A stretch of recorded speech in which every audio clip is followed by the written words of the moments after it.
Tu as donné une feuille à chacune, il a fait. Chapitre 2, verset 10, nous sommes dans le Sefer Shemot. Je vous rappelle juste quelque chose que vous devez savoir, non pas inopinément, mais de manière assise. C'est-à-dire que le livre de Shemot est malencontreusement traduit par la pathosserie linguistique comme étant le livre de l'Exode. Que nenni, mon ami. Shemot n'a jamais voulu être le livre de l'Exode, qui voudrait dire partir. Le livre de Shemot est le livre du retour, et non pas du départ. Maintenant, le livre lui-même s'appelle Shemot, c'est-à-dire le nom, c'est-à-dire qu'il traite de l'essence de l'être. Le nom est l'essence de l'être. Lorsque mon père ou ma mère m'ont donné un nom, ils avaient une intention, et dans l'intention qui fut la leur, ils y mettèrent le sens obvi de mon nom. Est-ce clair? Si c'est pas clair, allumez. Qui a pas compris? Je répète. Shemot. Non, mais je regarde tout le monde, moi. Je suis omnibulé par vous. Maintenant, c'est une déclaration Nachon. C'est pas Berger qui a écrit, c'est moi. Maintenant, ce que je veux vous dire, la traduction en français du livre de l'Exode, du livre de Shemot, c'est l'Exode. L'Exode, ça veut dire partir vers. Or là, c'est le retour vers. C'est-à-dire, la deuxième chose, dans l'hébreu, je dis que Shemot s'appelle les noms. Le nom est l'essence de l'être, c'est tout. Sachez que le jour où papa et maman donnèrent un nom à l'être qui fut mien, ils y mirent une intention, et il n'y avait pas d'intention dans ce nom, si ce n'est qu'il y avait un sens à ce nom. Si je m'appelle Ronnie, il y a une intention et un sens dans ma joie. Si je m'appelle Rachel, si je m'appelle Abraham, si je m'appelle Dvorah, si je m'appelle Ruth, Lomeshanema, le nom est porteur d'une intention et d'un sens que le Maharal de Prague, Rabbi Yehuda Leib, au XVIe siècle écrit, le nom est l'essence de l'être. Vous aviez oublié comment c'était avec Ronnie? Eh bien c'est reparti. Ou vous vivez passionnément ce que vous faites, ou sinon allez faire autre chose dans la vie. Mais me rencontrez surtout pas. Donc, nous sommes dans le livre de Shemot. Nous allons rencontrer un personnage éminent qui, après tout ce que nous avons vu, ne l'est ni plus ni moins, mais il est considéré comme le père des prophètes. Moshe. Moïse, en français, Moses en anglais, joué par Charlton Heston. Mais pour nous, ça sera Moshe. Le nom a certainement pour origine non pas l'hébreu, mais l'égyptien. C'est-à-dire qu'il est machouille, c'est-à-dire qu'il a été prélevé, retiré de l'eau, c'est-à-dire retiré de quelque part. Tov. Maintenant, au verset 10, j'ai choisi, bien sûr, vous pouvez me dire votre choix est subjectif, maître, mais en tout état de cause, il est clair que le choix est afin d'essayer de vous emmener, vous, avec moi, nous tous ensemble, dans un voyage capable de nous amener à une plus grande harmonie de la connaissance et du savoir. C'est-à-dire, c'est de cela en question. Suivez le texte. Je vais expliquer, je vous ai donné un polycopier, j'ai travaillé pour vous mettre tous ces textes dans l'ordre évolutif de notre leçon, qui ne s'arrête pas qu'à cette semaine. J'imagine qu'elle sera minimum sur 2 semaines, il est possible sur 3, tout dépend de la vitesse à laquelle je vais aller, mais je sais que vous m'avez demandé, certaines d'entre vous, de ralentir le verbe et la dialectique pour mieux comprendre et entendre. Je n'ai aucun problème, il vaut mieux une leçon bien acquise que 10 mal acquises.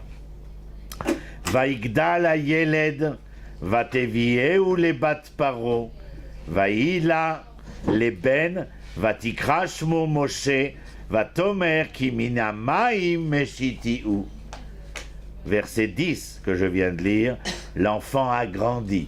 Est-ce que quelqu'un sait où est-ce qu'il a grandi et de quel grandissement parlons-nous? Il a grandi où? Il a grandi chez sa mère pendant combien de temps? 3 ans, c'est le temps du sevrage, yafé meod.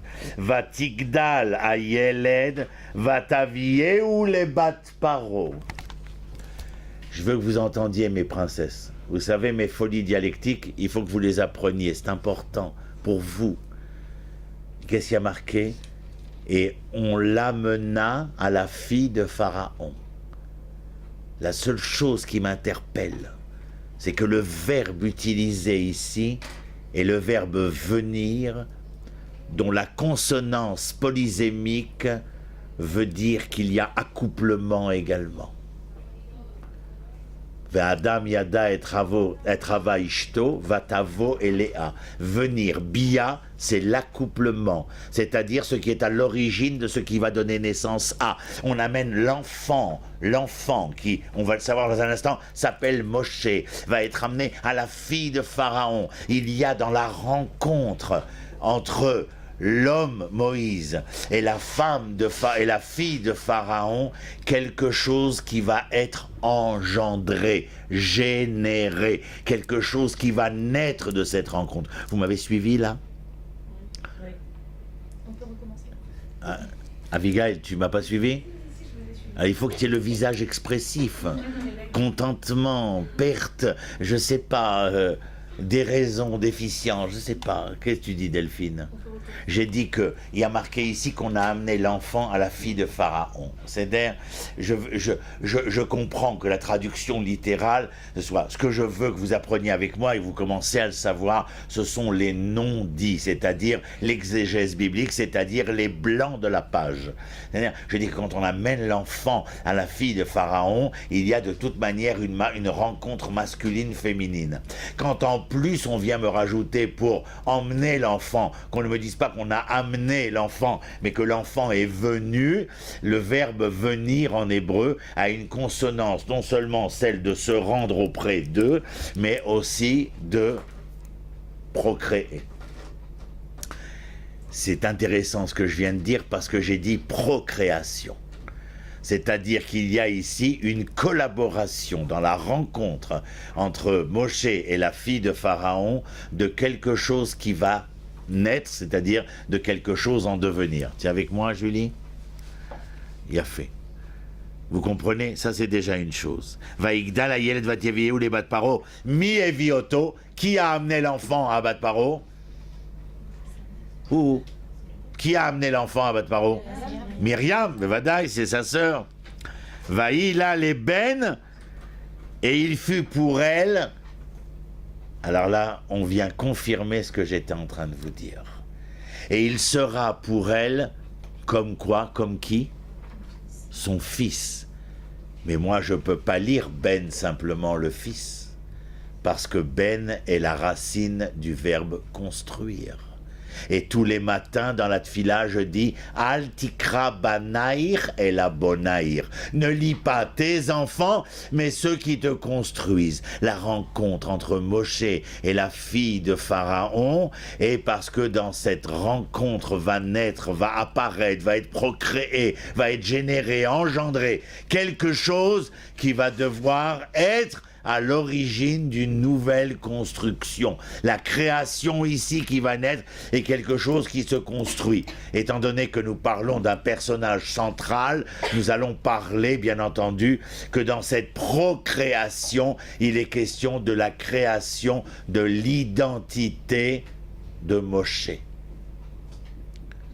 Tous ces verbes, tous ces noms, tous ces compléments, tous ces pronoms sont là afin de nous faire entendre que la rencontre, il y a de la part de Myriam la séparation. Mais il n'y a pas une séparation. C'est comme Lorraine, voilà, je viens de recevoir, elle va se marier. Bébécha Tova, Mazal Tov. Elle va se marier. Il y a marqué Veish Yazov et Aviv et Imo. Lorsque tu dois te marier, tu dois quitter ton père et ta mère. Nachon, c'est un peu comme on apprendra quand on fera Shabbat à la maison. Ça y est, Shabbat pour Machon Meir. Ça veut dire que vous êtes bientôt dans le tour. C'est bientôt vous arrivez à la maison. Quel kiff. Alors, si j'étais mère, je ferais mettre des guirlandes et des lampions, mais c'est pas grave. Vous imaginerez qu'il y a des guirlandes et des lampions, tout simplement. C'est dingue. Mais qu'est-ce que j'étais en train de dire? Je vais que je m'en aille avec mes histoires, moi. Quitter sa mère et son Alors il a quitté son père et sa mère. Et lorsqu'elle se marie, elle doit quitter son père et sa mère. C'est comme je vous apprendrai, lorsqu'il est question d'Abraham, on avait vu ensemble ça. Il a quitté la maison, il a grandi, sa famille, etc. L'Ech Lecha va vers une terre que tu ne connais pas. La femme que je vais épouser, l'homme que je vais épouser, je ne le connais pas encore. J'ai simplement le sentiment d'eux, que c'est un même d'eux. Hein, mais je ne sais pas véritablement. Et là, en fin de compte, vers la terre que tu ne connais pas, le texte dit, va vers toi. Plus tu seras capable d'aller à la rencontre de toi-même, puis celui qui sera face à toi, que ce soit la terre ou ton époux, ton épouse, se révélera d'autant plus à toi. C'est pas si elle est loin un jour de toi, ce n'est pas parce qu'elle est loin de toi, mais c'est parce que toi, tu es devenu lointain de toi-même. Oh, c'est beau. Je suis ému. Je suis ému. J'adore. Non, mais vous comprenez ce que je veux dire. Il y a une séparation, mais dans cette séparation-là, il n'y a pas de séparation pour la séparation. Il y a Veish Yazov et Aviv et Imo Zenachon. Il faut couper le cordon ombilical si on veut véritablement réussir son mariage. J'ai horreur, moi pour mes enfants, je leur dis, lâchez-nous, ça suffit, nom d'une pipe. Lâchez-nous, passez Shabbat entre vous. Je suis pas à la cantine quand même, tous les Shabbats. Ben, regardez-vous dans... Qu'est-ce qu'on va faire à bas? Mais débrouillez-vous, pardon. Débrouillez-vous. Regardez-vous dans le blanc des yeux et essayez de voir dans la rétine de chacun l'humanité qui s'ouvre à vous. Essayez d'être capable d'entrevoir dans la pupille tous les scénarios que vous pourriez écrire. C'est incroyable qu'il faut leur dire ça. Tov, on va revenir à Moshiko. Allez. Vaïgdal ayelet vateyu le bat paro vaïla les ben vatikra shmo Moshe, et elle l'appela Moshe. Vous savez que c'est important d'appeler avant de faire. Nahon, le livre de Vaïkra, c'est Vaïkra Adonai el Moshe Vaïdaber. À chaque fois que vous allez quelque part, il faut toujours appeler avant de parler. Traduction française, frapper à la porte avant de rentrer. Ne faites pas comme certains qui ouvrent la porte et qui rentrent. Alan, Zéani. Non, on frappe à la porte. C'est-à-dire, alors elle appela Moshe. Pourquoi? C'est écrit noir sur blanc. Vatomar kiminamai meshetiou. De l'eau, je l'ai retiré. C'est-à-dire, de l'eau, je l'ai retiré. Non, j'ai pas le temps de vous raconter ça. Alors, verset Yudalef. Vaï bayamimaem. Vaïgdal Moshe, encore une fois. Et ce fut en ce temps-là, Moshe grandit. Vaïetse el Echab. On se demande véritablement, c'était quoi il a grandi précédent, puisqu'on vient de nous dire que maintenant il a grandi. Alors il a grandi où? C'est quoi grandir? C'est que là où il a grandi chez sa mère, ce n'est pas comme il grandit chez la fille de Pharaon, Bithia. Il y a deux manières de grandir. Il y a grandir chez, et il y a grandir pour être, pour devenir, c'est-à-dire ce qu'il aurait pu être et devenir en grandissant chez sa mère. C'est donc que grandir chez Bat Paro va provoquer une autre manière de grandir, une autre manière d'être, une autre manière de devenir. C'est-à-dire qu'il y a quelque part dans l'histoire que nous acceptons comme n'étant pas le fruit du hasard, mais ordonnancé concernant l'événement public, non pas l'événement privé, mais comme Moshe va devenir un personnage public, il y a quelque chose ici qui le guide bien au-delà de ce qu'il peut décider. Et il est question ici qu'il a grandi chez sa mère. Il aurait pu devenir en grandissant chez sa mère, mais le fait que Myriam l'ait séparé, c'est parce qu'il y allait avoir, comme on l'a dit tout à l'heure, un autre mariage, une autre histoire, un autre devenir. Et Bithia l'appelle Moshe, sorti de l'eau, alors donc, avec sa mère, c'était l'histoire de lui, avec Bithia, ce sera l'histoire d'eau. Vaïgdal ayelet vatevu les bet paro, vaïla les ben, vatikrashmo Moshe, vatomar kimina maï machetiou, vaï bayamim ahem. Et ce fut en ce temps-là. La phrase ici commence par vaïehi. Début de l'année, je vous ai appris que lorsqu'un texte commence par vaïi ou par veaya, cela veut dire que, point de suspension. Quoi? Quand ça commence par vaïi, ça veut dire quoi? Pourquoi? Parce que c'est un verbe passé qui est... Le vav, conjonction de coordination, vient transformer le verbe futur en passé, devenant un futur antérieur. Celui incapable de voir, de voir demain, mais de se référer qu'à hier, vaïhi. Le vav transforme le yehi futur en passé, c'est-à-dire que c'est l'être de la nostalgie, alors il n'a aucun devenir. Veaya, langage probant, parce qu'il tire les leçons du passé. Aya, le vav le convertit en futur, et donc les leçons du passé servent à devenir. Vous vous rappelez ça? C'est donc ici, il y a quelque chose qui n'est pas de bon présage. Vaï, Beyamim Haem Vaïgdal Moshe. Ben, tout de suite, vous allez le savoir. Ça y est, il a grandi. On a traversé 20 ans, là, d'un seul coup. En 3 mots, 20 ans. Vaï, Beyamim Haem Vaïgdal Moshe. Vaïetse. Il sort, parce qu'on l'a fait grandir. Après qu'on ait grandi, il y a un moment où il faut savoir quitter le nid. Nahon, on ne fait pas grandir ses enfants pour les garder auprès de soi. Sinon, ça relève de la psychiatrie. On traite ça chez moi au 8e étage. Ce sont des pathologies déficientes, décadentes. L'enfant ne naît que pour devenir l'adulte. Et si l'adulte veut laisser l'enfant adulte dans l'état d'enfant, cela entraîne des conséquences irraisonnables. Delphine, on est ensemble? Quel plaisir. Alors, on continue. Concentrez-vous sur le texte avant que je m'énerve. Vaï bayami mahem vaïgdal moshe vaïtse alechav. Et il est sorti vers ses frères. Lorsque le texte vous dit qu'il est sorti vers ses frères, cela vous fait dire quoi? Que Moshe a conscience de quoi? Qu'il est étranger. De son identité. Ça veut dire que malgré qu'il ait grandi au palais de Pharaon, Bithia lui a dit qu'il était un enfant hébreu. Et comment on sait que El Erab, c'est les Hébreux? Pourquoi ce ne serait pas les Égyptiens? J'ai pas entendu, Stira. Comment on sait que El Erab, ici, il parle des Hébreux, il ne parle pas des Égyptiens? Ah, parce que la suite du texte va nous le dire. Mais El Erav, le texte ici, est il est sorti vers ses frères. S'il avait dû rencontrer ses frères égyptiens, il serait resté à l'intérieur. Mais étant donné qu'il va à l'extérieur, les enfants d'Israël esclavagisés dans les premiers camps de concentration de Memphis et de Luxor sont à l'extérieur de l'histoire humaine. C'est-à-dire, ils ne sont plus des noms. Voici le nom des enfants d'Israël venus en Égypte. Mais lorsqu'ils sont venus en Égypte, Yaakov, rencontrant Pharaon, lui dit « Banou Lagour, nous sommes venus habiter. » Comme on dit en français Lagour, séjourner. C'est, je suis venu habiter pour un temps. Lorsque je viens habiter pour tout le temps, Ani Yoshev. Yoshev Birushalayim, Vani Gar Betzorfat. Chez les Français là-bas. C'est-à-dire, Ani Gar be Brooklyn, Ani Gar be Paris, Aval, Ani Yoshev Birushalayim be Elat, be Ranana, be Migdal HaEmek, Ani Yoshev Beret Israël. Rappelez-vous ça, c'est important. Ma grand-mère elle disait toujours, fais attention à ce que tu sors de ta bouche. Dis des bonnes paroles, mon fils. Faites attention, ne dites pas des mauvaises paroles.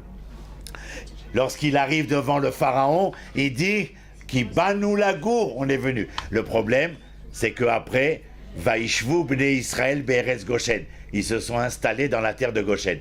Ils ont perdu leur nom et ils sont devenus une quantité négligeable. Quantité négligeable, ça veut dire qu'ils sont devenus des nombres, des chiffres, comme il y a 70 ans.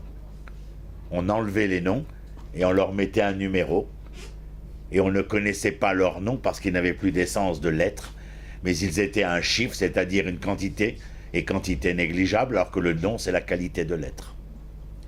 Vous me suivez? Mazé, vous allez être des reines demain. Nous, on est vieux, mais de là-haut, on vous verra, on sera content, on fera les applaudissements et tout. Est-ce que Moshe, il n'a pas réussi aussi à garder son identité? Parce que justement, quand on a vu tout à l'heure, il grandit la première fois parce qu'il est resté 3 ans auprès de Myriam Yochebed, c'est parce que pendant ces 3 ans-là, on l'a pas touché, comme ça... Il a été nourri au lait de sa mère. Qu'il a pu garder cette... Il a connu quelque chose, il n'a pas gardé. Ce que je vais te dire, c'est qu'il a connu chez sa mère le sens et l'intention de l'identité des Hébreux, Mais il y a quelque chose que Bithia fera, c'est qu'elle lui préservera cette identité. C'est comme ça qu'il saura, à l'âge de 20 ans, qu'il sortira du palais de Thèbes et qu'à l'extérieur, il rencontrera tous ces hommes qui sont déshumanisés. Alors il y a marqué... Vas-y, pour ta question. Intervenez, hein, c'est pas... Je dis pas seulement de connaître, enfin de savoir le fait qu'on soit hébreu. Oui. Enfin, je parle hébreu parce que là on est... Oui, mais tu as entièrement raison. C'est le fait d'entretenir ça. Absolument, mais évidemment. C'est comme le fait que le jour où je t'ai rencontré, je suis tombé amoureux et que nous allons voulu vivre 120 ans de bonheur ensemble. Il n'a pas suffi de venir déclarer notre amour incandescent, mais il est important de le préserver parce qu'au long cours, c'est là que l'amour peut s'éteindre et se recouvrir de cendres. Avec cet exemple, j'ai tout compris. Tu comprends? Mais il est important de préserver l'amour, bien entendu. Mais bien sûr, vous vous rendez compte toujours au cinéma, on te montre la caméra quand il est là, et alors lorsqu'on arrive à la troisième partie, il est là, I love you baby. C'est-à-dire, et à un moment donné, vous voyez The End. Mais personne ne nous montre le lendemain avec les chaussettes, les sandwichs mal préparés, etc., que ça pue à la maison, etc. C'est-à-dire, et il rentre du travail, je suis crevé, t'as rien fait, etc. Il faut entretenir tous les jours, il faut un truc, tu comprends. L'histoire du bouquet de fleurs, tout le monde connaît, mais bon, mais ça, je vous dirai quand on passera Shabbat ensemble, je vous dirai plein de trucs. Parce que là, c'est des cours, on est obligé, c'est filmé en plus.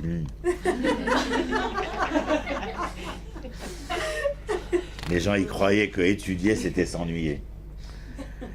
Ah là là, l'insoutenable inconsistance de l'être. Je paraphrase Milos Kundera. Où on en était? Donc ça a répondu à vos questions, les princesses? Oui. Oui, l'autre elle est déjà partie ailleurs. Donc il est sorti vers ses frères. Vayar besivlotam, veil vit leur souffrance. Vayar ish mitzri make ish ivrim echav. Iné, tu as la réponse là, Myriam. Et il vit l'un de ses frères hébreux être frappé. Alors venez, on voit cette phrase, elle est très importante. Avant que je passe au pas, avant que je, non, je vais finir je te finis de traduire le verset. Donc, et ce fut en ce moment, Moshe grandit et sortit vers ses frères. Vayar besivlotam, et il vit, il aperçut la souffrance qui était la leur. Vayar ish mitzri, et il vit un homme égyptien frappant un homme hébreu qui était de ses frères. Pouvez-vous me dire en quoi le Vayehi est ce que nous avons explicité au vu et su de tout ce que nous avons lu dans ce verset? Pourquoi le verset a-t-il commencé par Vayehi? Parce que la condition des Hébreux est mauvaise. Et quel est le verbe qui te montre la condition des Hébreux lorsque Besivlotam aval. Avant Besivlotam, qu'est-ce qui a marqué? Juste avant Besivlotam. Moshe il est sorti et quoi? Vayaré. Il a vu. Il a Vayar. Sachez simplement que ce qu'il a vu peut être entendu. Il y a comme, non pas une même racine, mais un même son linguistique entre voir et craindre. Vous ne pouvez craindre véritablement que ce que vous êtes capable de voir réellement. Lorsque ce que vous voyez n'est que l'ombre de quelque chose, ou l'image de quelque chose, mais de ce quelque chose qui n'est pas vraiment clair à votre esprit, il vous est difficile véritablement de le craindre ou de l'aimer. C'est la même chose, c'est deux extrêmes. Mais on a la crainte d'Hachem. Oui, on a la hava d'Hachem aussi, c'est bien. Mais ça veut dire qu'il faut voir l'Éternel, pas parce que je vais voir l'Éternel comme Moshe a pu entrevoir l'Éternel. Mais voir l'Éternel, pour nous, c'est être capable d'appréhender les attributs qui émanent de l'Éternel dans l'expérience humaine. La vérité, la justice, la droiture, la miséricorde, la face magnanime, le visage longanime, etc., etc. C'est-à-dire à travers les attributs. De la même manière, lorsque moi je te rencontre, je ne peux dire de toi que les attributs que j'ai pu reconnaître de toi. Mais je ne saurai jamais qui es-tu toi dans l'âme et la conscience de ton être profond. Et je ne vivrai avec toi que dans la subjectivité de mon appréciation. La seule chose, c'est qu'à force de vivre ensemble, nous essayons d'atténuer et de diminuer la subjectivité relationnelle. C'est-à-dire plus je vais Adam Yada et travaille. Lorsque l'homme connaît sa femme, que nous traduisions aussi par accouplement, mais l'accouplement n'est possible, c'est-à-dire la relation qui fait de je, tu, nous, vous vous rappelez? Eh bien, n'est possible que parce qu'il y a de plus en plus une grande connaissance et une grande reconnaissance de ce qu'est l'autre. Donc il est question que d'un temps, vous vous rappelez que en vérité, Abraham ne déclare son amour intempestif à Sarah qu'après près de 50 ans de mariage, lorsqu'il quitte la terre de Canaan pour se réfugier en Égypte, car il y a la famine en terre de Canaan. Et dans le désert du Sinaï, c'est là qu'Abraham soulève le voile de Sarah et qu'il lui dit « Je ne savais pas que tu étais si belle ». Il y avait l'âme de Jacques Prévert qui passait par là, et Abraham rajouta ces vers qui inspirèrent Prévert. « T'as de beaux yeux, tu sais. » Vous connaissez la suite. C'est ben oui, il faut savoir comme ça, jongler avec la culture générale. Parce qu'on ne peut pas imaginer Abraham, qu'est-ce que tu veux que je te dise? Abraham, il a soulevé le voile, il a dit combien t'es belle. Quand je dis t'as de beaux yeux, tu sais qu'on entend Morgan derrière sur une musique de Von Papis dire embrasse-moi, t'as tout dit, quoi, je veux dire. Tu craques. Mais 50 ans après, 50 ans après, dans le film Quai des Brumes, c'est sur l'instant. Dans la rencontre entre Abraham et Sarah, c'est 50 ans plus tard. Pour être capable de dire ce qu'il a dit, s'il l'avait dit, et pour qu'elle soit capable de répondre ce qu'elle a répondu, si elle avait répondu cela, il fallut 50 ans de rencontres, de connaissances, de reconnaissance de l'un et de l'autre. Je vous avais dit derer, je vais vous le faire quand même, mais je vous le répéterai quand on fera le Shabbat aussi. Derer, c'est le chemin en hébreu. Et le chemin, c'est le moyen d'aller d'un endroit à un autre. Mais en hébreu, il est polysémique. C'est non seulement le moyen, mais aussi la finalité. C'est-à-dire que le chemin, c'est pas seulement celui des étapes, mais c'est aussi la finalité. Pour vous dire quoi? Pour vous dire, en hébreu, s'il est polysémique, c'est que dans chacun des pas qui me menaient vers la finalité tant attendue, il y avait un tant soit peu de cette finalité dans chacun des pas. Exemple, Agadat Pessar d'Ayeno. Si tu m'avais pris de là, tu m'avais amené là, d'Ayenu. Si tu m'avais pris d'ici, emmené là-bas, d'Ayenu. Vous comprenez pas? Moi, tous les soirs à 18h, j'allais la chercher quand j'avais 20 ans, j'étais en deuxième année, j'allais la chercher au métro de Porte d'Ivry. Chaque fois que je sortais de ma voiture pour aller jusqu'à la bouche du métro, je faisais des pas. Ce que j'attendais, c'était la rencontre. Mais dans chacun des pas qui me menaient vers la rencontre, il y avait un temps soit peu de la rencontre tout attendue. Et à ce moment-là, dans chacun des pas qui vous mènent vers la finalité, vous ne déprimez jamais. Parce que dans chacun des pas, vous êtes capable d'entendre et de comprendre de cette finalité-là. C'est la raison du Dayenu dans la Haggadah de Pessah. C'est clair comme ça? Comme de l'autre source, n'est-ce pas? Parfois, il y a des craintes imaginaires. Il y a des craintes imaginaires. Ah, là, tu reviens à... Oui, d'accord. Oui, des craintes. Des craintes imaginaires, oui, tu as entièrement raison. Dans le sens où il y a des visions erronées. Les craintes imaginaires sont conséquentes d'une appréciation erronée de ce que l'on voit, absolument. Et donc ici, il y a à comprendre, bananote, je ne sais pas pourquoi tout d'un coup vous vous distrayez. Ça me peine, la vérité, ça me peine. C'est une larme qui s'écoule sur les parois de mon cœur, inutilement d'ailleurs. Bon, mais enfin je vous pardonne. Sinon, je ne pourrais pas marcher après. Alors, on était... Donc, il y a... Vaï bayamim haem, vaïgdal Moshe, vaïetzel echav, vaïar besivlotam, il vit leur souffrance. Sevel, c'est la souffrance. Sevel a peut-être la racine d'un autre mot. Lequel? Est-ce que vous avez... Oui, vas-y, dis-le, ma princesse. Savlanout, c'est quoi en hébreu? La patience. C'est donc que la patience est une... Nachon. T'attendre à 18h tous les soirs que tu sortes de la bouche du métro de Porte d'Ivry, chacun des moments de cette patience, en dehors de la non-déprime, était aussi une forme de souffrance. Car l'homme, l'être humain, est de manière générale celui qui voudrait vivre dans le maintenantisme. Mais le maintenantisme, c'est l'infantilisme. Il n'y a que les enfants qui peuvent avoir tout maintenant. Alors si on n'a pas de patience, c'est parce qu'on n'a pas envie de souffrir. L'impatience, oui, mais bien sûr, c'est clair. En psycho aussi, si on avait traité de ce sujet-là, tu aurais bien vu que la non-volonté, l'impatience, c'est la non-volonté de souffrir, d'accepter une souffrance. Alors, c'est une souffrance relative, bien entendu, c'est pas... Mais il est clair qu'elle, madame. D'ailleurs, le patient en français, c'est bien. Oui, c'est celui qui souffre, absolument. Bidiouk. Dans le patient, chez nous, qu'on reçoit, absolument, à bon escient, le propos fut émis. Le propos émis fut à bon escient. C'est pareil, c'est la même chose, c'est les formules renaissances. Tov, alors, Vayar ish mitzri, et il vit un homme égyptien, Make ish ivri miechav.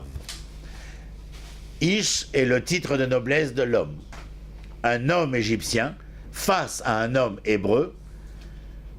La différence ici est que l'homme égyptien frappe l'homme hébreu. Donc il y a violence. S'il y a violence, qu'est-ce qui n'est pas entre l'homme égyptien et l'homme hébreu? Communication. Tu te rappelles? Il a fait. Caïn et Abel, vous vous rappelez? Il aime, c'est le dialogue de muet, conséquent de la alimut, même racine que il aime. C'est dans les sociétés où l'échange communicatif est en manque, puisque l'homme est un être d'abord communicant, comme dira non seulement Ankelos dans son commentaire sur la Torah, mais Platon lui aussi, l'homme est un être sociable, c'est-à-dire, là où il n'y a pas de cette communication-là, il y a donc la violence. Et sachez que les enfants cassent leurs jouets tout petits parce qu'ils sont encore dans l'incapacité de pouvoir exprimer dans un dialogue ce qu'ils sentent et ressentent. C'est-à-dire, et donc cette brisure-là, cette violence de l'enfant est un moyen de s'exprimer lorsque la parole n'existe pas encore. Donc vous serez indulgente? Merci. Si maintenant je cassais moi, il ne faudrait pas être indulgent du tout. Donc il est sorti et alors il est allé. Lorsqu'il vit l'homme, c'est la deuxième fois dans le même verset qu'on nous rappelle qu'il est sorti vers ses frères, et maintenant que l'Égyptien frappait l'Hébreu, son frère. Je vous avais appris quelque chose encore par rapport à Caïn et Abel concernant la locution « ach », le frère. Je vous avais dit que quoi? Rappelez-vous, la racine de « ta-ta-ta », la racine de « ta-ta-ta ». Oui, je dois retrouver dans l'autre le frère qui m'amène à la responsabilité. Oui, ach, c'est le frère, qui est la racine de acher, de l'autre, et elle-même racine de achraï, la responsabilité. L'être est donc celui qui est capable de faire valoir sa responsabilité vis-à-vis de l'autre, car le considérant comme son propre frère. Et étant donné qu'il y a une dépréciation totale de l'identité morale de la manière d'être homme, raison pour lesquelles les sociétés sont en échec. Parce qu'il y a une irresponsabilité dans la non-reconnaissance de l'autre comme son frère. Il ne suffit pas de le mettre sur un drapeau liberté, égalité, fraternité. Il faut que la chose soit une réalité dans le concret. C'est-à-dire, donc c'est ça. Donc c'est-à-dire que Moshe reconnaît chez cet homme qui est frappé, il reconnaît son frère comme il reconnaît ses frères à peine sortis. C'est donc qu'il y a déjà chez Moshe un relent d'un entendement particulier qui est la responsabilité, la reconnaissance de l'autre.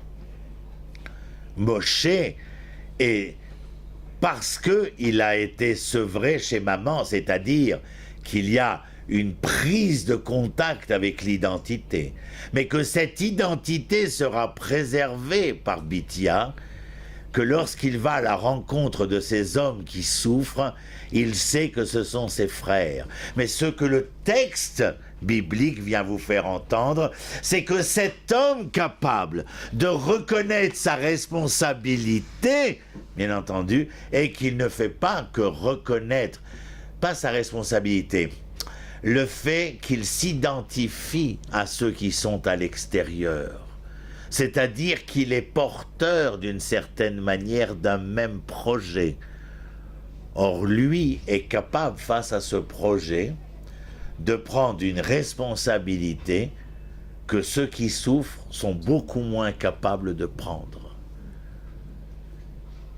Et ceci va nous engager à rencontrer Moshe dans différentes épopées. C'est parce qu'il avait compris quelque chose en plus. Il a pas, je crois pas qu'on puisse dire qu'il a compris. Je pense qu'il a ressenti quelque chose. À mon avis, c'est très émotionnel. C'est très au niveau des sentiments, au niveau de l'émotion. J'appelle cela le ressenti de Moshe.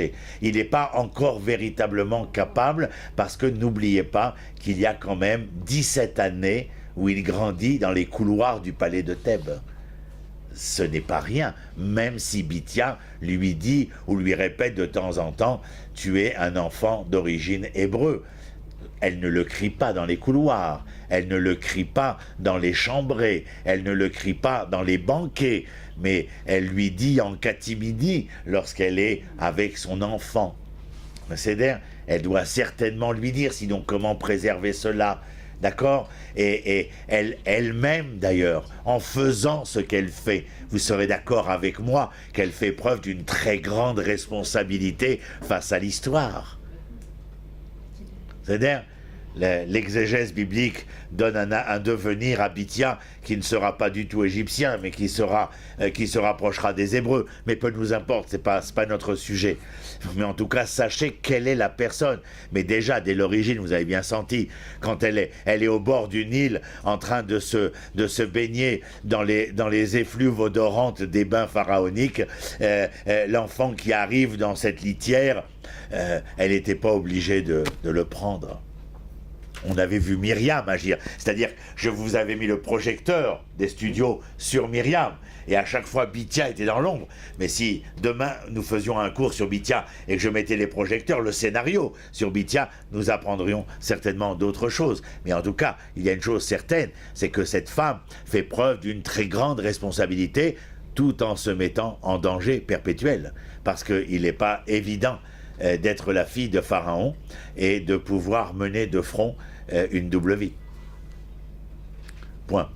J'ai perdu le fil à un moment, vous avez parlé de s'identifier à l'être du Zor, et après vous avez parlé celui qui souffre. Il s'identifie, il va à l'extérieur, il sait que ce sont ses frères, il s'identifie avec ce monde extérieur, c'est-à-dire qui n'est pas son monde intérieur. La grandeur, la beauté, tout ce que l'on peut connaître quand on grandit au palais, la vie de cour. Et il va à l'extérieur, et ce qu'il découvre à l'extérieur, c'est la violence, c'est la souffrance. Et il s'identifie à la violence et à la souffrance. Il s'identifie dans un ressenti, il s'identifie à la souffrance et à la violence. C'est un ressenti. Mais je dis que ce ressenti du fait qu'il voit 2 fois dans le même verset ses frères et l'hébreu son frère, je dis que ce ressenti va certainement insérer dans le sein de Moshe une mida, une manière d'être responsable qui sera la sienne plus tard, beaucoup plus tard. Ça ne va pas se passer maintenant, ça ne se révélera que 60 années plus tard. Mais sachez que nous sommes dans les soubresauts de l'histoire de Moshe, et que déjà ici, dans sa manière d'aborder l'extérieur, dans le fait que le texte vienne te dire qu'il a vu un homme frapper un autre, et il est bien évident que cela nous interpelle, et nous interpelle dans ce que nous avons l'habitude de faire ensemble ici, c'est-à-dire que dans la salle d'opération qui est la nôtre, des personnages du Tanakh, d'essayer de comprendre et d'entendre ce qui se passe chez Moshe. Et c'est la raison pour laquelle je parle de responsabilité, je parle de ressenti, etc. Face à la violence, face à la souffrance auquel il est confronté. Il y a une réalité que nous devons analyser. C'est-à-dire, mais ce sont cette confrontation avec la réalité telle qu'elle est, son ressenti tel que nous le décrivons, qui sont tous ensemble en train de construire la future personnalité de cet homme transcendant que nous allons rencontrer dans 60 ans. C'est-à-dire, mais il faut l'entendre, il faut le lire et l'entendre. Je continue. Il y a d'autres questions, pardon ? Oui. Oui, mademoiselle. Comment est-ce qu'on sait qu'il a 20 ans à ce moment-là, en fait, Moshe, et que... Ah, l'exégèse biblique, c'est ce qu'on nous enseigne dans l'exégèse biblique, dans les non-dits de l'histoire. Il aurait grandi à peu près entre 17 et 18 ans auprès de Bithia. L'histoire de l'Égyptien fait réfléchir les exégèses bibliques et eux trouvent qu'au moment où on lui permet de sortir à l'extérieur, le Midrash va plus loin. C'est que Pharaon lui dit « Il est temps, mon fils, que vous preniez vous participiez au règne du pouvoir. » Et en fin de compte, face à cette souffrance, le Midrash à ce moment-là dit qu'il décide et qu'il demande à Pharaon de prendre la direction des camps de concentration. C'est-à-dire, mais rien d'autre plus que ça. C'est-à-dire que, en dehors du ressenti, de la souffrance, de la violence, du fait qu'il a un ressenti vis-à-vis de ses propres frères, et ce que le Midrash vient nous dire, il est en âge où il peut prendre des responsabilités. La majorité, elle n'est pas à 13 ans à cette époque-là. La majorité, elle est certainement entre 18 et 21 ans, quelque chose comme ça, quoi. J'imagine. Oh, ils imaginent. Donc c'est à peu près la tranche d'âge qui nous intéresse, quoi. Comment est-ce que Moshe peut construire son identité hébreu, à part par le ressenti, en n'ayant fait que 3 ans chez sa mère, 17 dans la vallée de Paro, et le reste en plus à Midian, ou ailleurs, avant de... Alors, il va véritablement construire son identité d'hébreu à partir de 80 ans. À partir du moment où il devient le pâtre d'Israël, c'est là qu'il commence à donner une consistance à l'identité hébraïque. Les 2 tiers de sa vie. Pour les 2 tiers de sa vie, oui, les 3/4 de sa vie même, ces 3/4 de sa vie se passent tout à fait ailleurs, parce qu'entre 20 ans et 80 ans, il disparaît de l'histoire. Il est en territoire africain, il serait devenu certainement un roi africain parce que grand batailleur, c'est-à-dire que c'est un homme qui sait se battre, qui sait mener les troupes à la guerre. Il réapparaît avec les filles de Yitro dans le territoire de Midian. D'autres questions, les princesses? Mais est-ce que cet épisode vient lui dire qu'il a pris une direction différente ou vient peut-être... Il comprend qu'il est différent. Mais il ne sait pas encore, il ne connaît pas encore le rôle qui lui est dévolu. Certainement pas. D'ailleurs, même quand l'Éternel apparaîtra à Moshe à l'âge de 80 ans et lui demandant de devenir le vecteur de cette délivrance, de ce printemps des Hébreux, il l'acceptera pas, il ne comprend pas qu'est-ce qu'on lui veut, quoi. Mais il y a des choses que je veux vous dire encore, parce qu'on n'a pas fini. Quelle heure est-il? Ah, ça va, Baruch Hashem, on est content. Qu'est-ce que ça vient nous apprendre, le fait que Hachem choisisse d'Afka, un homme qui n'est pas... Oui, ça on le verra certainement la semaine prochaine ou la semaine d'après, parce que ça fait partie du cours, mais je veux... prenez votre feuille. J'avais oublié que je vous avais donné une polycopier. La première référence, vous avez marqué Rashi Shemot Perek Bet, c'est là où nous sommes. Regardez ce que je vous ai marqué. Vayar besivlotam. J'ai rien marqué, j'ai recopié ce que je veux vous enseigner. Vayar besivlotam, il vit leur souffrance. Toutes les filles ont le texte, le poly. Qu'est-ce que dit Rashi? Natan ena velibo liot metzar alehem. Ça veut dire quoi? Qu'il a donné, offert son œil, ses yeux et son cœur, liot metzar alehem, c'est-à-dire souffrir leur souffrance. Vous savez ce que ça veut dire aimer? Vous vous en rappellerez toujours. T'aimer, c'est souffrir ta souffrance et me réjouir de ta joie. Rappelez-vous tout le temps cela. Quand Rabbi, comment il s'appelle, Ariel Levin arrive chez son médecin avec sa femme ayant une phlébite et donc un allant claudiquant, le médecin se lève et lui dit « Reb Arié, qu'est-ce qui vous amène ?» Et la phrase de Reb Arié, tous les enfants d'Israël connaissent cette histoire. « Kohevet lanu aregel » nous avons mal à la jambe. T'aimer, c'est souffrir ta souffrance et me réjouir de tes joies. S'il ne se réjouit pas de vos joies, il ne souffre pas vous en France, vous lui dites Reniak riche et hop, par la fenêtre. Vayar besivlotan natan ena velibo liot metzer alehem inerashi.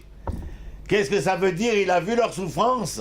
Ça veut dire qu'il a, non seulement, il a vu, mais pas voir, pour simplement voir et visionner quelque chose. C'est pas entrevoir, c'est percevoir ici. Natan ena velibo. Lorsque vous mettez du cœur au regard, et le regard dans votre cœur, ça veut dire que vous êtes capable d'aimer dans le sens où je l'ai expliqué. Et c'est la raison pour laquelle, lui, Moshe, Velibo, liot metzar alehem, c'est-à-dire qu'il est devenu souffrant de leur souffrance. C'est-à-dire, il a fait mieux. Et numéro 2, est-ce que je devais vous le dire ou Et là, pas? on voit les deux termes qui décrivent la souffrance. Il y a Savaltem et c'est Mitzar. Sivlotam. Mais lui, c'est Meitzar. Meitzar, Rashi, il utilise ce terme comme pour nous faire un clin d'œil à quelque chose. C'est que les enfants d'Israël souffrent dans un pays qui s'appelle l'Égypte, Betzar. Il y a 2 pays dans le monde qui sont étroits, qui sont étranglants. Tsarfat et Mitzraïm. Zetzar. Ça veut dire que c'est l'étranglement. C'est-à-dire, donc il faut faire savoir qu'il y a un clin d'œil de Rashi qui habite Tsarfat. Dans Metzar, la souffrance, Mitzraïm, ou Mitzraïm est en train d'étrangler l'essence de l'être hébreu. Vous vouliez me dire quelque chose des princesses au fond là-bas? Ah bon, je croyais que vous vouliez me dire quelque chose. Mais bon, j'ai dû me tromper. Donc je continue, parce que le numéro 2, c'est pas encore maintenant. Vous voyez, tout ça, on n'est pas arrivé au numéro 2. Donc je pense que 3 semaines, ça ira. Verset Yudbet maintenant. Vaïfen ko vako. Mazé vaïfen. Fen, pe, nun, c'est la racine de se tourner. Vaïfen ko vako. Il se tourna de part et d'autre. Ça veut dire quoi? Essayez d'imaginer la scène. Vous êtes Spielberg, vous devez tourner le film. Comment vous mettez en place vos caméras? Il est sorti du palais, il est sur le haut des marches. Naron, on ne peut pas l'imaginer ailleurs. Et du haut des marches, il a une vision lointaine et il voit ses frères dans la souffrance. Mais à un moment donné, la caméra elle fait zoom, focalise sur un Égyptien qui frappe un Hébreu. Et la caméra revient à Moshe, Vaïfen ko veko. Et il se tourna de part et d'autre pour voir si ce qu'il avait vu dans le zoom était un incident limité ou bien une réalité, une réalité commune. Et c'est de cela dont il est question. Vaïfen ko vako, vayar ki en ish. Ah! Regardez ce qui est écrit. Il se tourna de part et d'autre et visionna la réalité de la souffrance, de la violence, et il vit quoi? Delphine, c'est pas sur ma tête, c'est marqué, c'est dans le texte. Tu es avec moi? Ben oui, parce que c'est important. J'ai besoin que vous... Dès qu'il y en a une qui est plus avec moi, je le sens, je le ressens. Mazotomeret, qu'est-ce que j'ai dit tout à l'heure? Ish, c'est le titre de noblesse de l'homme. C'est-à-dire qu'il n'y avait pas d'homme avec un grand H. C'est-à-dire que ce qu'il voyait était de la même manière que là où son regard avait zoomé. Que cette souffrance-là, cette violence-là, était du commun des mortels qu'il apercevait de ses frères. Vaïfen ko vako, vayar qui en ish, et il vit qu'il n'y avait pas d'homme. En ish. En ish, ça ne veut pas dire qu'il n'y avait personne. Ça veut dire qu'il n'y avait pas l'homme avec un grand H. Il y avait, quand il n'y a pas l'homme avec un grand H, les princesses, c'est qu'il y a la bête. Parce que la belle a disparu. Mais je l'avais déjà dit, donc c'est du cocteau répété. Vaïfen kovako vayar ki en ish. Et alors tout d'un coup, mais regardez, après vayar ki en ish, vous êtes obligé de ponctuer. Vous mettez une virgule, parce que cette virgule, c'est le temps où Moshe va descendre. Et il va se rendre vers le centre névralgique de l'événement qui est en train de se dérouler. Comment je le sais? Après la virgule que j'ai mis, qu'est-ce que je lis? Vayar et Amitri vaitmeneu. Il a frappé l'Égyptien et il l'a enseveli. Maintenant, essayez d'imaginer dans la scène, dans le scénario. Vous devez filmer et mettre des dialogues de manière à faire comprendre à vos spectateurs qu'est-ce qui s'est bien passé à ce moment-là. Je vous écoute. Faites le scénario.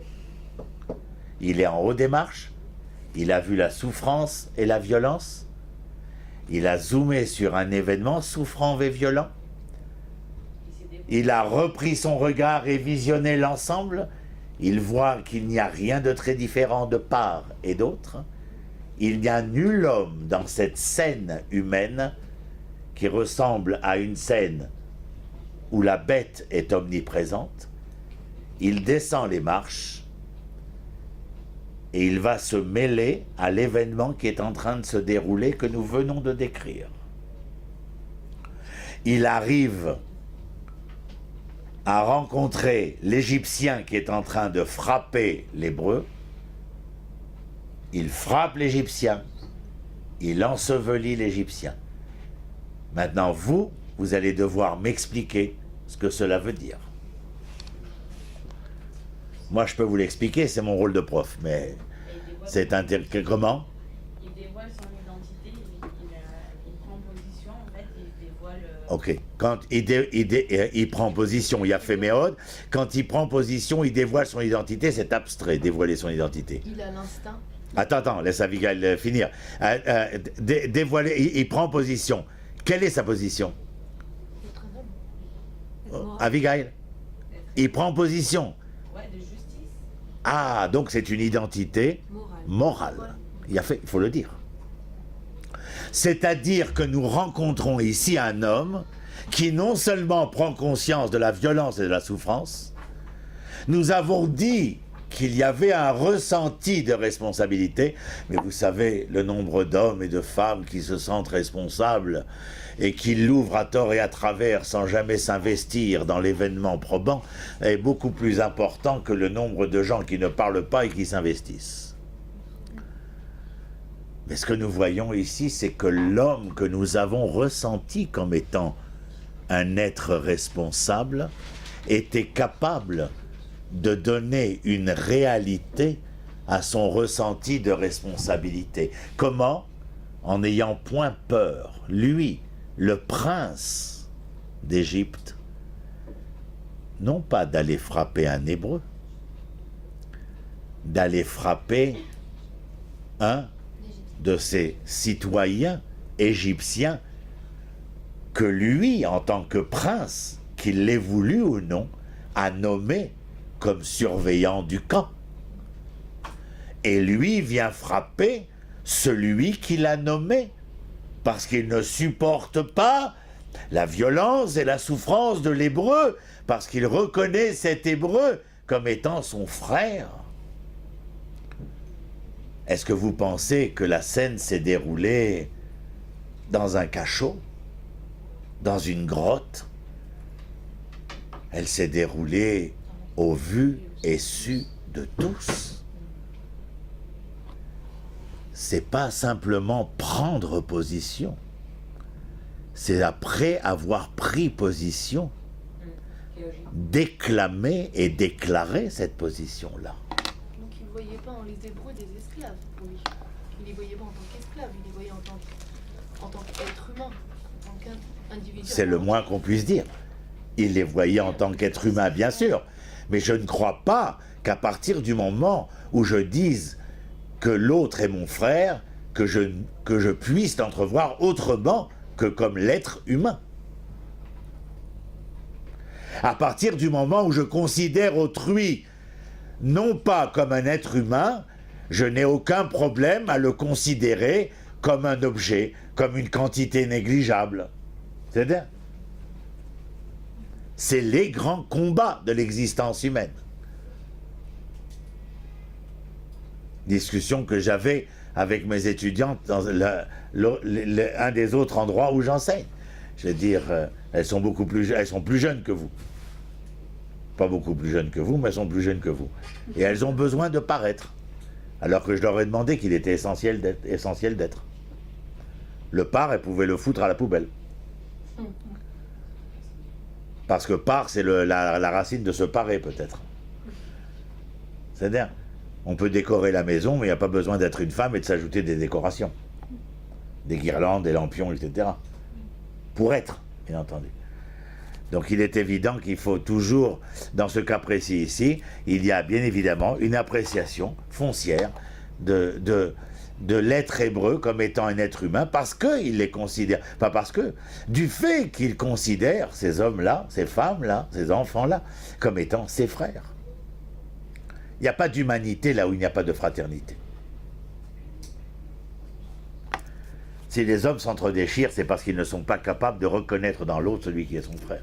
Donc quand des personnes ont sauvé des juifs pendant la guerre, c'est qu'ils avaient reconnu. Mais bien évidemment, et c'est avec, Ces personnes-là, bien sûr, et c'est à bon escient que l'État d'Israël leur donne une médaille et un certificat de Chassidé ou Mot Haolam, les justes des nations.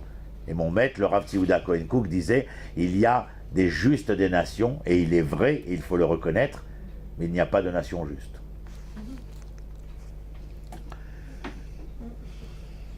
Je continue les filles. Vaïfed kovako vayar kien ish vayar et amitri vaïtmeneu bachol. Oh, il l'a enseveli dans le sable. Bien sûr. Le sable en hébreu, c'est la racine d'autre chose aussi. Ah, mais avec moi, vous faites tout le pan en même temps. En français, en hébreu, en toutes les langues. Chol.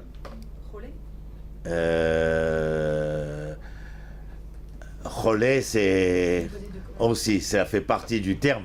Les Khalel. Chaloul. Chaloul, c'est ce qui s'est évidé de sa substance. Kodesh, c'est ce qui est plein. Quand je regarde, comment elle s'appelle, j'ai oublié son nom. Rebecca, regarde. Quand le verre est plein, c'est-à-dire que je lui ai donné ce qu'il attend. Lui, ce qu'il attend, c'est qu'on lui verse quelque chose. Donc ce que j'ai versé, c'est sa substance. Je vais l'évarer parce que le verre est capable de contenir la substance que je vais utiliser. Donc je veux dire zekadosh. À partir du moment où je retire la substance du contenant, il devient vide, chaloul, chol. C'est-à-dire là où l'homme est capable de frapper son prochain, il y a une déshumanisation. Le fait d'avoir frappé le déshumanisé, il ne pouvait retourner qu'au néant, qu'au vide. Vous me suivez les filles? Je sais, je suis compliqué, mais on s'en fout. C'est à prendre ou à laisser. Le frère de Vaillard, il a frappé l'Égyptien. Parce qu'il est clair que nous ne sommes pas Sœur Teresa. Que lorsque l'ennemi se lève pour nous frapper, nous devons nous lever pour le frapper. C'est la halakha la plus simpliste qui soit. Difficile à réaliser, mais qui est nécessaire. Madame Golda Meir, dans un discours mémorable à l'ONU, avait admonesté les pays arabes en leur disant « Nous ne vous en voulons pas de nous avoir déclaré la guerre, nous vous en voulons de vous avoir obligés à vous tuer. » Vous comprenez? Donc il est clair que la réaction de Moshe n'est pas une réaction « Oh, même Moïse, il était violent, ma... » Mais évidemment qu'il est violent, puisque ça va à l'encontre de l'identité morale de l'être. Il l'a frappé, et quand il l'enterre, il l'ensevelit dans le chol, il ne fait que le ramener dans le vide dans lequel l'homme s'était mis lui-même. À quel moment l'homme peut se trouver dans le vide, les princesses? Lorsque l'image divine ne se reflète plus sur le visage humain. La grâce, c'est pas ce qu'on pense. La grâce, c'est être capable, sur le visage humain, de faire se refléter l'image divine. Avec tout ce que cela comporte, comme identité morale, bien entendu. C'est cette identité morale qui fait de vous des êtres aussi divins. Et c'est pour ça que j'insiste et je répète, je trouve toujours le moyen de faire rentrer mes idéaux dans tous mes cours. C'est pour ça que j'insiste et je répète que lorsque je me marie, je cherche et je recherche d'abord et avant tout l'être, dans la valeur de l'être, dans la mesure de l'être. Bemidotav. S'il est beau, s'il a de l'argent, je m'en contrefous. Ça sera un bien dans le succès d'année de notre histoire. Mais ce ne sera pas l'essentialité de ma recherche. Parce que lorsque je rentrerai à la maison, j'ai pas besoin d'un mari qui soit beau, plein d'argent, et qui, pour m'embrasser, me met du papier toilette dans la bouche. Je n'ai pas besoin, oui, ce sont des cas vécus malheureusement dans les services d'urgence. Et je n'ai pas besoin non plus d'une femme que je vais épouser et qui, pour m'accueillir, m'embrasse avec son fer à repasser. Je suis à la recherche de l'être. Les avoirs ne sont que des succès d'année, je vous l'ai déjà dit, je vous le répète. Et si vous êtes dans l'avoir, oubliez-moi. Faites comme si vous ne m'aviez jamais rencontré.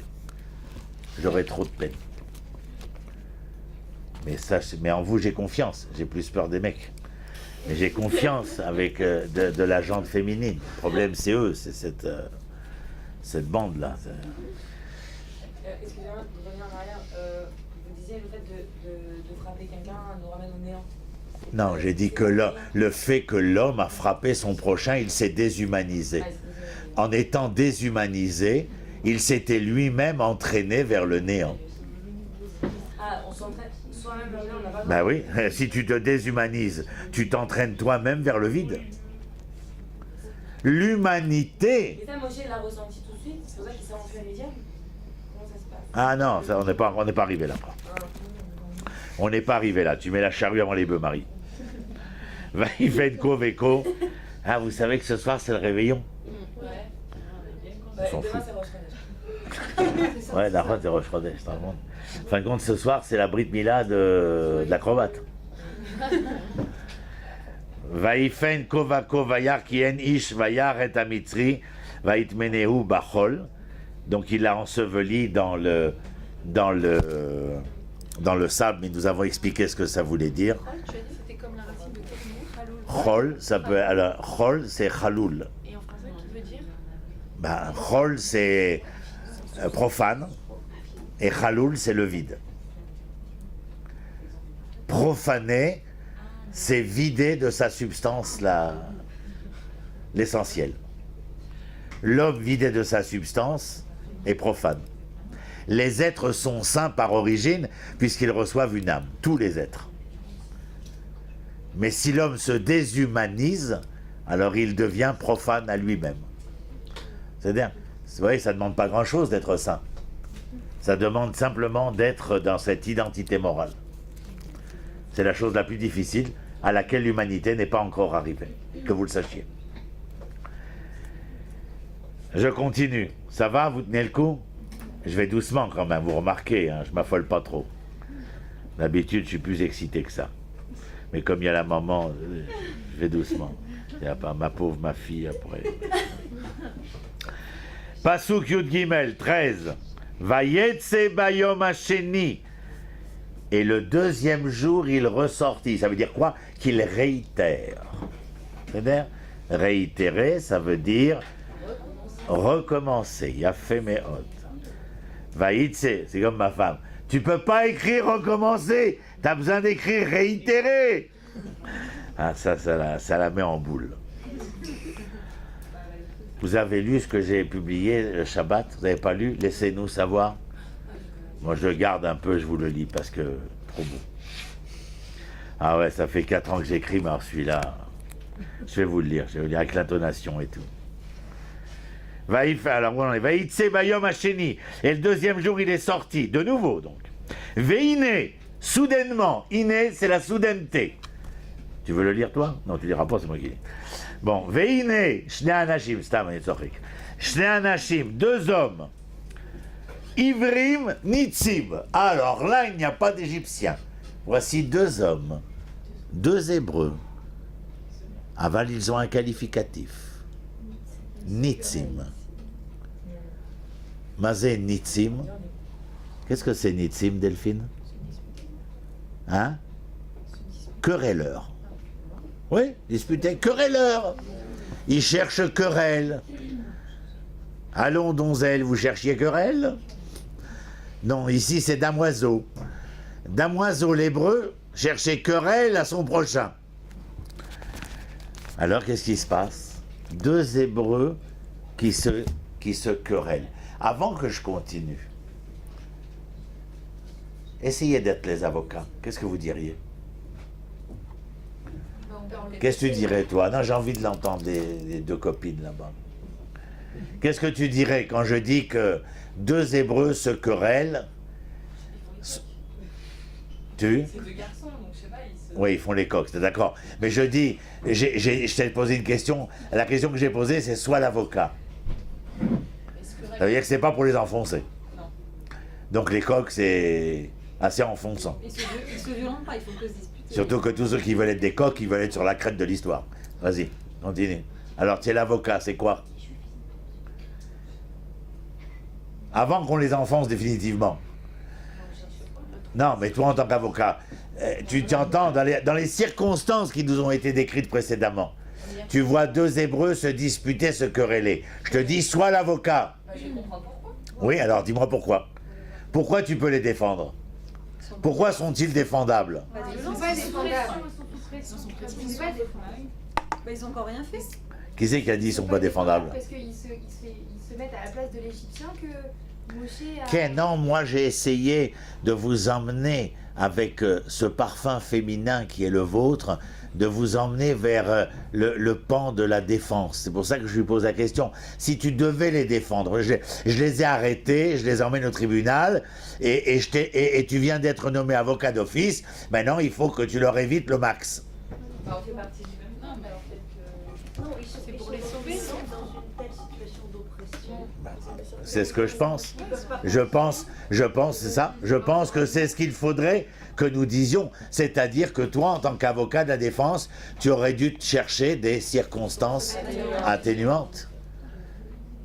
Mais il est très difficile, en vérité, de venir et de les juger objectivement, comme on aurait jugé quelqu'un qui, dans une situation non pas de précarité, mais naturellement acceptable, aurait agi de la même manière. Et là, il aurait été condamnable. Bien que Moshe ne va pas trouver tellement de circonstances atténuantes, mais regardez ce qui est écrit. Vayetze beyom hasheni ve'hine shne anashim ivrim nitzim vayomer la racha. Qui est le rachat?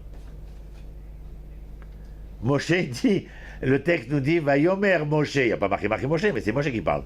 Vayomer Moshe la racha. Qui c'est le rachat? Qu'est-ce que c'est rachat? Le méchant, on va l'appeler le méchant pour l'instant. C'est-à-dire, on va faire genre. Hein? Me dites pas que vous ne savez pas qui est le méchant. Mais il y a Féméod, celui qui lève la main. Oui, mais c'est des Hébreux. Oui, mais c'est pas celui qui reçoit le coup.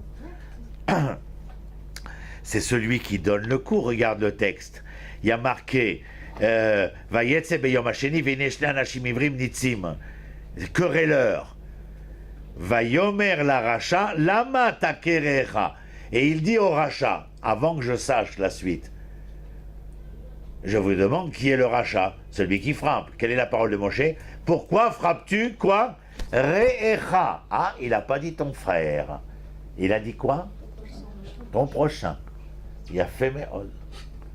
Vous vous rappelez qu'est-ce que j'ai fait comme analogie entre la racine prochain avec quoi? Resh Ain. Cette même racine, Resh Ain, sert à former un autre mot qu'on retrouvera énormément dans le Tanakh. Je vais vous aider. Avec des hommes comme Abraham, David, Moshe. Il y a Féméod, princesse. Roé, le berger. Pourquoi est-ce que le berger est la composition des lettres qui servent à former le terme prochain? Parce que le berger doit éveiller en l'âme animale un certain attachement qui fait que les moutons en général marchent ainsi qu'ils sont, c'est-à-dire dans la dépendance au berger. Mais ils ne marchent pas parce qu'ils sont des moutons. Ils marchent parce que le berger a été capable d'éveiller dans l'âme animale un attachement à celui qui est le berger. C'est-à-dire, donc il y a moins de péjoratifs dans le mouton qu'on voudrait bien y mettre. C'est-à-dire, et donc ici, Roé, c'est le point. Et Moshe dit, comment peux-tu frapper celui qui est ton prochain? C'est-à-dire, parce que si déjà tu l'avais reconnu comme étant ton frère, jamais tu n'aurais pu te quereller. Mais arrivé dans la situation où toi, tu es capable de lever la main sur celui qui aurait pu être ton frère, tu en es devenu capable, car pour l'instant, tu ne le reconnais comme étant qu'un autre. Et moi, Moshe, je te dis, comment peux-tu frapper ton prochain? Entre l'autre, le prochain et le frère, il y a des degrés. Celui que tu peux frapper, c'est parce que pour toi, il ne porte plus à ton œil, à toi, l'image divine sur le visage humain. Mais si toi, tu ne vois plus l'image divine sur le visage humain, c'est qu'en toi, il y a quelque chose qui n'est plus déjà. Et il n'est que l'autre pour toi. Moi, en intervenant, j'essaye de t'éveiller, pas à la finalité, à la plénitude de ce que je voudrais que tu arrives à comprendre, mais tout du moins au moyen d'arriver à cette plénitude, c'est-à-dire de reconnaître dans l'autre déjà celui qui est ton prochain. Être ton prochain, c'est celui qui est proche de toi. Proche de toi. Et que se passe-t-il à ce moment-là? Vayomer les rachas la matakerecha, et le verset 14, regardez la réaction du frappeur. Vayomer, si celui qui réagit, je vous ai appris ça aussi, je pose la question, si celui qui réagit est un querelleur, certainement en colère, le prince égyptien venant le remettre à sa place et qu'il se rebiffe, j'aurais entendu un autre verbe que Vayomer. Vaïdaber. S'il est écrit Vayomer, c'est donc que quoi? C'est la partie féminine. Oui, mais dans le contexte qui est le nôtre, ça veut dire quoi? Je vous apprends à travailler, je ne vais pas toujours être là. Bah, et avec amour, enfin Avec ton frère, c'est une proposition. Pourquoi le texte... Non, ici, il n'y a pas d'amour face au prince égyptien, il n'y a pas d'amour. Il y a... Oui, mais ça veut dire qu'est-ce que... la réaction naturelle serait été Vaïdaber, d'accord? Parce que tu es venu... Il y a une Le respect, Bidiouk. Le Vayomer ici, et Lachon, en hébreu ça s'entend mieux, Lachon Raka. Rach, c'est plus tendre, c'est-à-dire que ici, il répond tout de même à l'agression verbale du prince égyptien. Eux, ils ne savent pas que c'est Moshe. Birlan inconnu au bataillon, Moshe. Il n'existe pas. Ils voient le prince égyptien, Moses. Et sa réaction, elle est de respect, Vayomer. Comprenez, essayez d'entendre véritablement lorsque vous étudiez le Tanar et lorsque vous serez avec vos enfants en train d'essayer de leur faire entendre ce qui est écrit, amenez-les à se mettre dans la situation. Et avec les règles que vous avez apprises, alors amenez-les à mieux entendre et à mieux comprendre. À votre mari aussi, parce qu'il y a de grandes chances pour qu'il ne comprenne rien à ce qui est écrit aussi. C'est bien. Parce qu'il n'aura fait que de la Gemara, bien entendu. Ils n'auront jamais fait de Tanar. Mais c'est la différence entre les Juifs et les Hébreux. Tov. Alors, Vayomer les rachas lama takerecha. Vayomer, verset 14. Mi samcha le ish. Il se rebiffe, le mec. Il se rebiffe. Mais, Vayomer. La suite, c'est vraiment la rebuffade. Qu'est-ce qui est écrit? Mi samcha le ish. Quelqu'un t'a nommé surveillant ici? Sar veshofet, allez-nous. Un responsable et un juge au devant de nous. Ah, et alors là, la chutzpah, c'est-à-dire que le bonhomme, il prend il prend de l'assurance. Vayomer, respect. Et alors ensuite, Misamcha leish, qui t'a nommé surveillant pour que tu viennes nous surveiller de ce que nous faisons. Et il continue, il prend de l'assurance, comme je viens de dire. Misamcha leish, sarve shofet alenu. Toi, tu es un des hauts responsables, un juge pour nous. Et c'est pas fini. Il prend du coffre, le petit. Regardez. Allez argeni ata, Omer kasher arakta et amitzri. Ah, il a pris beaucoup d'assurance, le gredin, le malandrin. Est-ce que tu veux me tuer? Allez argeni ata, Omer. Est-ce pour me tuer que tu dis ce que tu dis? Kasher arakta et amitzri, comme tu as tué hier l'Égyptien. Vous pouvez m'analyser le bonhomme? Il savait que c'était un juif, Moshe, parce qu'il n'a pas dit que ton frère égyptien, il a juste dit égyptien, il n'a pas dit qu'il était. Donc il savait que c'était un juif. Il ne sait pas que Moshe est juif. Bah, il savait qu'il ne faisait pas partie du peuple égyptien, Mais il il n'a pas dit Ouais, que mais ton ça frère, t'as avait pas dit dit dedans, que ton Non, mais lui, il arrive déjà pas à se rapprocher du prochain. Il lui dit Allez argeni ata Omer kasher arakta et amitzri. Ça doit pas avoir d'importance pour lui. Ouais, voilà. Pour lui, l'autre, c'est qu'il lui dit, je sais pas. Non, c'est vrai, j'entends ce que tu dis. Nahon, j'entends ce que tu dis. Mais d'après Rachid, Mais essayez de m'analyser le bonhomme. Vous voyez qu'il y a il y a un crescendo ici. Vayomer. Il devient le C'est-à-dire, est-ce que quelqu'un t'a mis responsable? Quelqu'un t'a nommé à la direction? À la justice? Est-ce que peut-être tu me dis cela parce que tu veux me tuer comme tu as tué l'Égyptien? D'abord, il accuse Moshe, mais il y a quelque chose que je voudrais que vous me disiez dans son accusation, qui nous interpelle. Bah, il le juge, Il il est juge, en fait, il juge. il juge Moshe, Nahon, mais il y a quelque chose qui me dérange dans son propos. Quelle est la situation de cet homme hébreu? Il lui fait honte. C'est une situation d'esclave. C'est deux esclaves qui se disputent.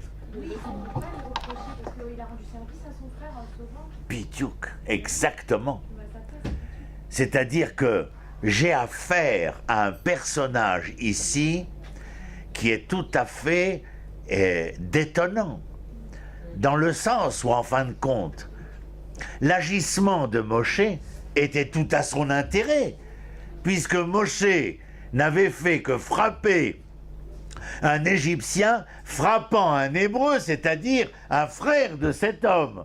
Et donc il aurait dû être reconnaissant.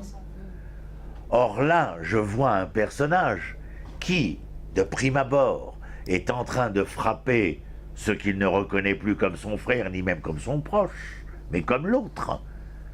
Et qui, interpellé par le prince égyptien, et sachant ce qu'il sait, aurait dû dire « Vous avez raison, votre seigneurie, ce n'est pas une manière de se comporter. » Mais de le pousser dans ses retranchements et de mettre Moshe en accusation sur un fait qui était en fin de compte un acte qu'auraient dû faire les Hébreux comme acte de résistance. C'est sa seule défense, en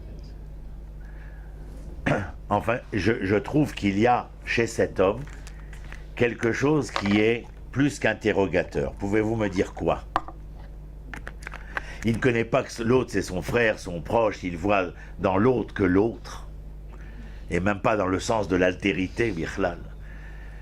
Moshe, qui est un homme qui a agi de manière résistante, aurait dû trouver grâce à ses yeux, puisqu'il rééquilibrait la souffrance et la violence. Et donc je vois que cet homme, par rapport à son prochain, ne reconnaît que l'autre, bah, il a plus d'espoir. et par rapport à Moshe, est capable de dénoncer un homme qui est venu servir son propre peuple. Qui est cet homme? Où est cet homme Comment décrivez-vous cet homme? Donnez-moi un dessin de cet homme. C'est qui ce bonhomme? Il faut que vous le fassiez jouer. Hein. Donc, vous êtes obligé d'imaginer qui est le bonhomme. On ressent pas son identité hébreu. Il est Ah, assimilé. c'est bien. Ah, c'est mieux. Ah oui, oui, oui. Il est Lâche. lâche, oui. Mais il est devenu lâche peut-être parce que ce que tu viens de dire. Il se ressent pas dans le peuple. Ah, mais alors, ça voudrait dire Il est devenu un individuel. Il est pas. Qu'est-ce que tu dis? Non, je crois que c'est là, dans ce cas-là, c'est chacun pour soi, Dieu pour tous. C'est-à-dire, il se soucie plus de la douleur de l'autre. C'est-à-dire, si lui, il arrive à survivre dans cette histoire, il a J'accepte ce que tu me dis et j'accepte ce qu'elle me dit. C'est-à-dire les deux cas de figure se retrouveront à Bergen-Belsen, à Auschwitz-Birkenau, à Majdanek, etc. De tous les témoignages que nous aurons, il y aura de ces témoignages dans ces deux sens-là. C'est-à-dire non seulement de celui qui, dans la souffrance et dans la violence omniprésente, ne peut compter que sur lui-même, et il ne cherche qu'à se sauver lui-même. Ce seront des cas de figure qui existeront. Nous ne venons pas juger ici. C'est-à-dire. Mais il y aura aussi le deuxième cas de figure.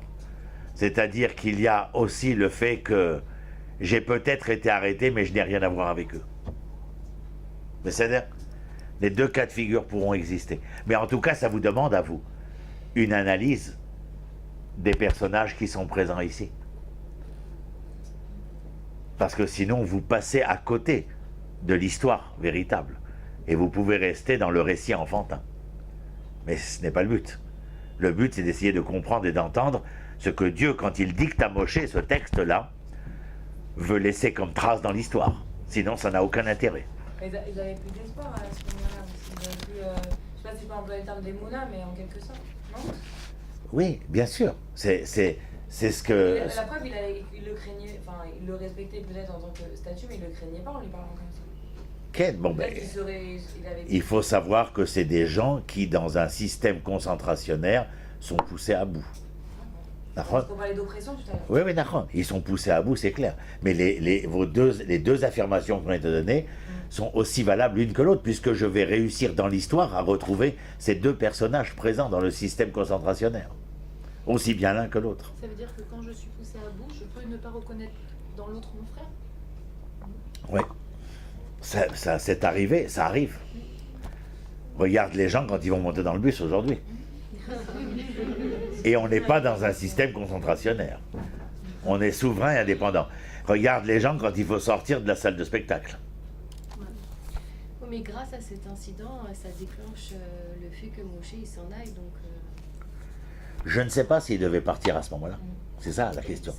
La question, elle restera posée dans l'histoire. C'est véritablement, est-ce que c'était le moment où Moshe devait partir? Est-ce qu'il devait, oui ou non, partir? Ou bien est-ce qu'il devait se passer autre chose? Il y a une cassure avec le royaume, en fait. Oui, oui, ça c'est certain. On a encore 5 minutes. Je vais voir ce que je peux dire. Vayomer mi samrali ishar veshovet alinu l'argeniata omer kacher arakta et amitzri. La phrase n'est pas finie. Vayar Moshe. Alors là, qu'est-ce que vous entendez? Est-ce qu'il a vu Moshe ou est-ce qu'il a craint, il a pris peur? Il a pris peur, il a craint, bien entendu. Vous comprenez? C'est-à-dire qu'il a vu la situation dans laquelle il se trouvait, et au vu et su de la situation dans laquelle il se trouvait, il a pris peur. Il a pris crainte. Vayomer achen noda davar. Ainsi, le fait a été connu. Quel fait? Son acte de résistance. C'est-à-dire qu'il a tué l'Égyptien qui frappait l'Hébreu. Et en conséquence de quoi? Vaishma paro et adavar azé. Je veux juste que vous fassiez attention, les princesses. Vaishma paro et adavar, si on emploie le verbe lishmoa, c'est que l'acte de Moshe a déséquilibré le statut pharaonique en Égypte. Si le prince se rebelle contre le père, il y a un déséquilibre des forces. Et lorsque Pharaon entend, c'est qu'il cherche à rééquilibrer. Vous vous rappelez l'Ishmoa? L'équilibre de l'être. Vaishma paro et adavar azé, vayevakesh lahorog et Moshe. C'est un crime, même si c'est le prince qui l'a accompli, c'est un crime de lèse-majesté. La peine, c'est la peine de mort. Qui que vous soyez. Et il demande de tuer Moshe. En conséquence, qu'est-ce qui se passe? Vaïvrach Moshe, mipne Paro. Et Moshe s'est enfui de devant Paro. Vayeshev be'eretz Midian, Vayeshev à la Be'er. Et il se trouva dans la terre de Midian, il se trouva auprès du puits. Oui. Pourquoi, pourquoi il condamne comme ça s'il n'y a rien entre Moshe et Paro, il le considère comme son fils? Pourquoi le fait que Moshe il ait tué un Égyptien, Paro il condamne son fils? Parce que Paro il a déjà dû tuer des gens, lui. Oui. Donc ça veut dire qu'il y a quelque chose Ce qui a été connu de Pharaon, c'est que son fils, le prince égyptien, a tué un Égyptien. Oui, mais... C'est ce que j'ai dit tout à un instant, il est question ici, n'oublie pas que quand tu es pharaon, quand tu es le roi, quand tu es le chef politique, tu ne rends pas compte simplement de l'événement individuel, mais tu dois rendre compte de l'événement public. Et ta responsabilité est collective. C'est-à-dire que si l'acte de Moshe n'avait pas été répréhensible de la part de Pharaon, comment aurait été perçu l'acte de Moshe dans la population Oui, égyptienne? mais j'imagine pas le système très moral en fait à cette époque-là. Ben regarde, il y a 2 semaines, la Corée du Nord, Kim Jong-chong, là je sais pas comment il s'appelle, hein, il a fait fusiller qui? Son oncle. Oui, mais il y a d'autres. Oui, mais personne n'a dit que tout en carton n'était pas malade. Mais parce que justement, il y a d'autres enjeux qu'on ne connaît pas derrière. C'est ça que je veux vous dire. C'est peut-être qu'entre Moshe et Paro. Ah, c'est possible, c'est possible. Et moi, j'essaye d'analyser d'un point de vue géopolitique connu, c'est-à-dire de la morale géopolitique. Et je sais que dans les pouvoirs dictatoriaux, c'est-à-dire, je prends Immarchement Hitler, au moment où il va être élu, il va demander à ses hommes, la SS, d'en finir avec ceux qui l'ont soutenu pour monter au pouvoir, la SA, les sections d'assaut. C'est-à-dire, et ça s'appellera la nuit des longs couteaux. Il a tué ses propres frères. C'est pas ça qui est choquant, c'est que qu'il soit immoral, ça me choque pas. C'est que c'est un prétexte en fait, j'ai l'impression. C'est possible, mais ça, ce n'est pas. Il n'y a pas d'autre chose de connu du fait que l'agissement de Moshe est un crime de lèse-majesté. Et ce crime de lèse-majesté s'appelle crime de lèse-majesté parce qu'il déstabilise l'équilibre du royaume pharaonique basé sur une dictature. Et dans une dictature, nul ne peut se rebeller gratuitement. D'ailleurs, la phrase qu'on vient de lire, Vaishma Paro et Adavar, Azé, il a entendu ce qui s'était passé, et tout de suite après, il s'est dit, Vayevakesh la rogue et Moshe. Il n'y a pas de tergiversation. Et il demanda que la condamnation à mort soit prononcée pour Moshe. C'est-à-dire que dans toute l'Égypte, on a annoncé Moshe wanted. Mort ou vif. Il était prêt, il était condamné par le pouvoir pharaonique. Voilà les princesses, on a passé 1h30 avec Moshe. Ce fut un plaisir réel. Et partagé. Partagé, je l'imagine, enfin je l'espère. Et en tout cas, renouvelable, semaine après semaine, dans une incantation perpétuelle, et que nous espérons se concrétiser dans un Shabbat prochain.